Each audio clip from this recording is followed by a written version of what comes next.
In front of me is INFINIX Note 30 VIP, and today I would like to show you how you can switch on or off auto brightness.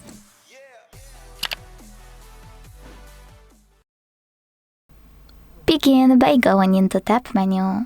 To do that, swipe down from the top right corner of your screen and tap on this shortcut with an A. If it's white with an orange icon, that means that auto brightness is on. To switch it off, click on the same shortcut until it's gray again. You can also go into Settings, scroll to click on Display and Brightness, and then use this switcher next to Adaptive Brightness to switch it on or turn it off. Thanks so much for watching. If you enjoyed this video, leave a like, comment, and subscribe. Bye!